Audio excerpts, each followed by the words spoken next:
Assalamualaikum warahmatullahi wabarakatuh.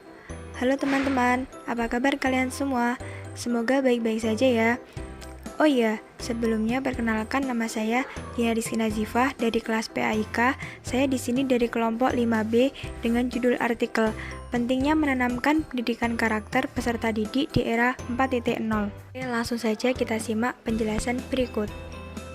Latar belakang dari artikel ini yakni pendidikan karakter yang semakin memudar seiring dengan berkembangnya zaman. Dikarenakan di era revolusi, setiap orang akan mendapatkan kemudahan untuk bermedia sosial. Dengan itu, maka muncullah berbagai permasalahan di dalam dunia pendidikan karakter. Sehingga penting adanya pendidikan karakter untuk generasi milenial yang sekarang ini untuk menjadi sebuah jawaban yang tepat atas permasalahan-permasalahan yang telah dihadapi. Dari latar belakang tersebut dapat kita tarik pembahasan, yakni yang pertama, Standar Nasional Pendidikan Dasar dan Menengah. Yang kedua, pengertian dari pendidikan karakter. Yang ketiga, konsep-konsep dasar pendidikan karakter. Kemudian yang keempat, yakni pentingnya pendidikan karakter.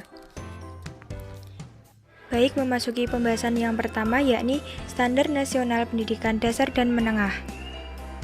Pendidikan merupakan suatu sektor yang terpenting dalam pencapaian tujuan bangsa dan negara. Pendidikan di Indonesia mengacu pada 8 standar pendidikan yang dinamakan dengan standar nasional, yaitu terdiri dari standar kompetensi, lulusan, isi, proses, pengelolaan pendidik dan kependidikan, evaluasi, standar pembiayaan, serta sarana dan prasarana. Semua komponen-komponen tersebut saling berkaitan untuk meningkatkan mutu dari sebuah pendidikan. Kemudian dalam pelaksanaan standar nasional pendidikan yang sekarang ini telah menggunakan kurikulum 13, yang mana dalam kurikulum 13 ini lebih menekankan kepada pendidikan karakter yang dikenal dengan kompetensi inti sebagai pengganti standar kompetensi dalam kurikulum sebelumnya. Kemudian memasuki pembahasan yang kedua, yakni pengertian pendidikan karakter. Dari pendidikan. Menurut bahasa, pendidikan berasal dari bahasa Latin, yakni educare, yang berarti mengembangkan dari dalam, mendidik, dan melaksanakan hukum kegunaan. Sedangkan secara istilah, pendidikan adalah suatu usaha secara sadar dan sistematis dalam mengembangkan potensi yang dimiliki oleh peserta didik, baik dari aspek jasmani, rohani, dan kemampuan untuk berperan di lingkungan sekitarnya di masa yang akan mendatang. Kemudian arti dari karakter. Secara etimologis, kata karakter berasal dari bahasa Yunani, yakni karasein, yang berarti mengukir, atau dapat diterjemahkan mengukir atau melukis. Kemudian secara istilah, karakter adalah lukisan jiwa yang termanifestasi dalam perilaku. Jadi dapat kita simpulkan bahwa pendidikan karakter adalah suatu sistem pembelajaran yang menanamkan nilai-nilai karakter yang meliputi komponen pengetahuan, kesadaran, kemauan, atau tindakan untuk melaksanakan nilai-nilai yang baik terhadap Tuhan Yang Maha Esa, diri sendiri, atau lingkungannya. Yang ketiga, yakni konsep dasar pendidikan karakter. Konsep dasar pendidikan karakter mencakup beberapa pembahasan. Yang pertama, yakni tujuan, fungsi, prinsip, jenis, dan juga strategi dalam pembentukan karakter.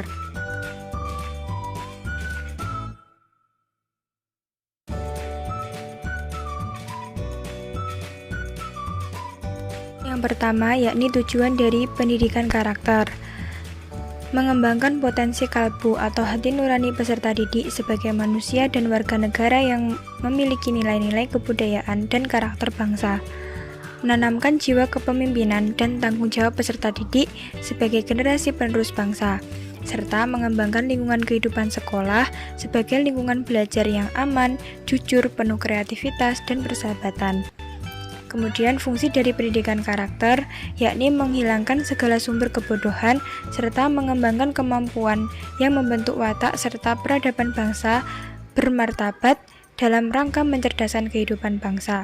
Kemudian prinsip dari pendidikan karakter.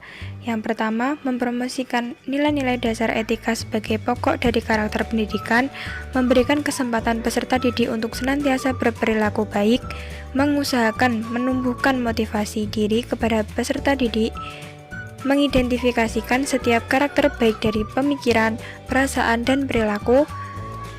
Yang terakhir yakni adanya dukungan yang luas dalam membangun inisiatif pendidikan karakter. Jenis dari pendidikan karakter. Yang pertama, pendidikan karakter berbasis nilai religius atau sebagai konservasi moral. Yang kedua, pendidikan karakter berbasis nilai budaya atau sebagai konservasi lingkungan.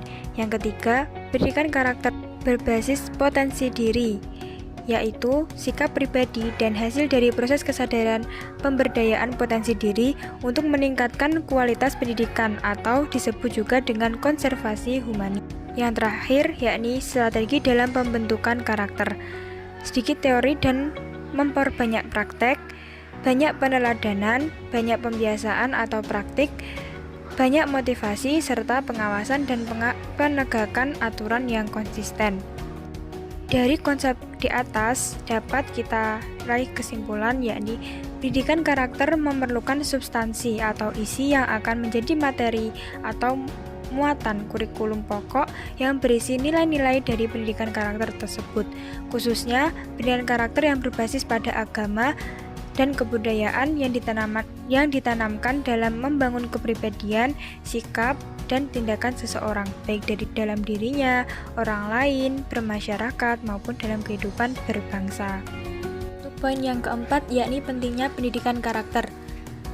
Ada beberapa pendapat tentang pendidikan karakter, yakni yang pertama, sekalian mengemukakan satu-satunya yang tidak dapat diperjualbelikan di dunia ini adalah karakter. Kemudian, Mahatma Gandhi menyatakan bahwa salah satu kefatalan dalam pendidikan yaitu pendidikan tanpa karakter, karena mendidik seseorang hanya dalam aspek kecerdasan otak saja dan bukan disertai dengan moral akan memberikan ancaman marabaya kepada masyarakat. Peran guru dalam menanamkan pendidikan karakter. Selain mendidik dan mengajarkan pengalaman baru bagi peserta didiknya, guru juga harus mempunyai beberapa karakter, yakni mencintai anak, mencintai pekerjaan guru, tidak pernah berhenti belajar, serta bersahabat dengan anak. Karakter dapat ditanamkan dalam diri peserta didik melalui beberapa metode. Metode tersebut antara lain metode pengajaran, keteladanan, menemukan prioritas karakter, praktis prioritas, refleksi, pembiasaan, nasihat, perumpamaan, maupun metode hadiah dan hukuman. Dari berbagai permasalahan yang ditimbulkan pada peserta didik di era revolusi, maka dapat diraih usaha yang dilakukan dengan cara-cara berikut, yakni yang pertama, penciptaan budaya berkarakter yang bersifat vertikal atau ilahiyah, yakni peningkatan secara kuantitas maupun kualitas kegiatan keagamaan. Yang kedua, penciptaan budaya berkarakter yang bersifat horizontal atau insaniyah, berupa ajakan kepada warga sekolah dengan cara yang halus disertai alasan yang baik agar dapat meyakinkan mereka. Lebih detailnya lagi, apabila pembentukan karakter tersebut dilakukan melalui pendekatan instruktif struktural, pendekatan formal kurikuler, dan pendekatan organik sistematis. Cukup sekian penjelasan dari saya, kurang lebihnya saya pribadi mohon maaf. Wabillahi taufik wal hidayah, wal ridho wal inayah. Wassalamualaikum warahmatullahi wabarakatuh.